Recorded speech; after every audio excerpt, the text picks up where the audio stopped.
This is a tutorial for calculating some probabilities using the binomial distribution.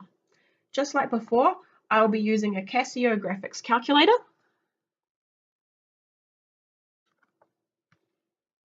Let's take a look at our question scenario. In a certain country, the probability that a randomly chosen young man will marry in his 20s is 0.65. 13 young men were chosen at random. Let's write down our binomial parameters. We will be using these for both questions.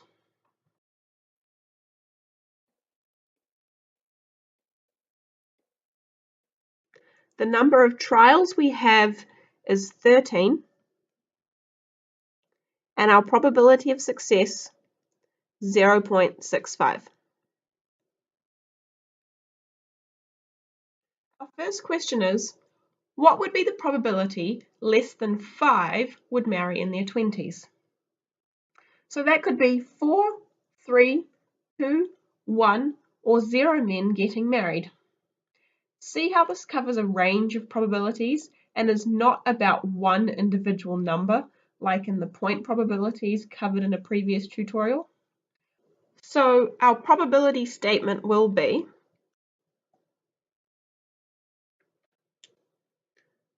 the probability that x is less than 5. Written out in extended form, it would look like this.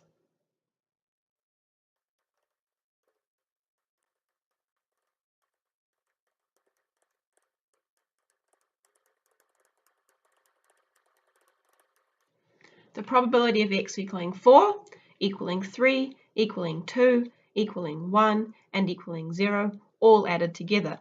Now you could find these probabilities all separately and then add them up, or we could write another probability statement that looks like this. The probability that x is less than or equal to 4.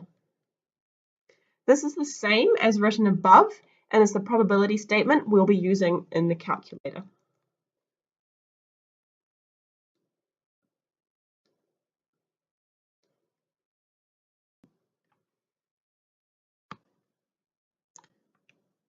From the main menu, we want stat again, distribution, binomial. This time we want BCD. We want a cumulative probability for our sum that we are working out. If your calculator says list next to data, you need to change that to say variable. Our x value is 4. That comes from our probability statement. Our number of trials is 13. And our probability of success is 0.65.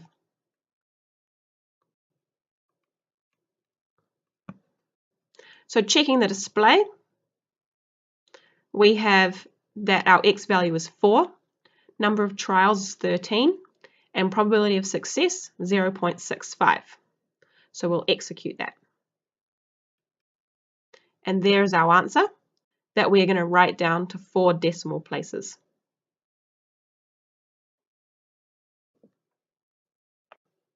So writing down our answer, we have 0.0126 to 4 decimal places. And there we go, first question done. Using the same binomial distribution with a number of trials of 13 and probability of success of 0.65, let's take a look at the second question, which is a little bit different. What would be the probability that more than 8 of the men would marry? This time, our probability statement is going to look like this.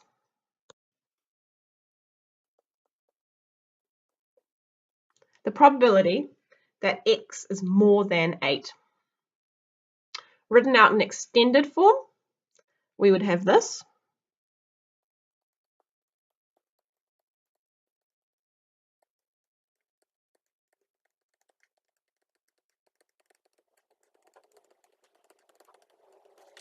The probability that x equals 9, x equals 10, x equals 11, x equals 12, and x equals 13, all added together. This could also be written out like the probability that x is more than or equal to 9.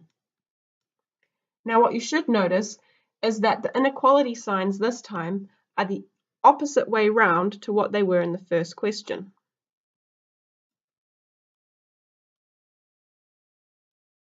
This is important when it comes to your calculator because your calculator is programmed to know the upper limit and then be able to work out the probability that is below this.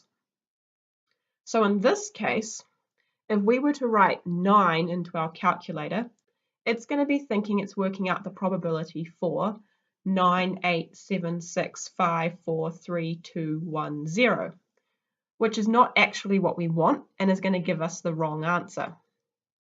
So how we can get around this is to write the probability statement that uses the lower range of what we don't want and minus that from 1 to get what we do want. So that would look like this. 1 minus the probability that x is less than or equal to 8. This probability statement here is what we want to enter into our calculator. This here is including all the probabilities that we don't want to know about for this question. So let's go over to the calculator.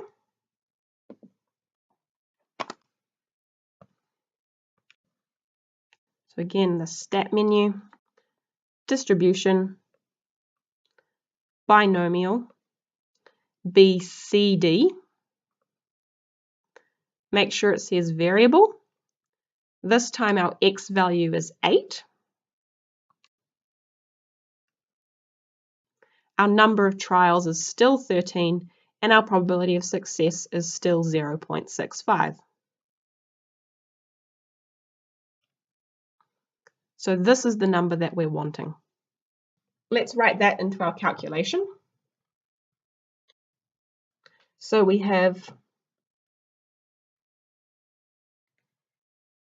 1 minus 0.4995.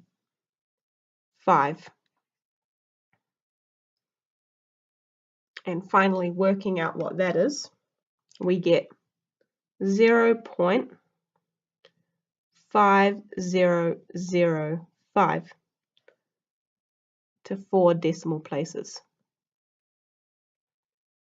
So there's 2 examples using the binomial distribution to calculate some probabilities. Question 1 had us finding where x was a lower range and we had the upper limit. Question 2 was where we were wanting to find the upper range and having to write the reverse statement 1 minus to figure out the correct probability.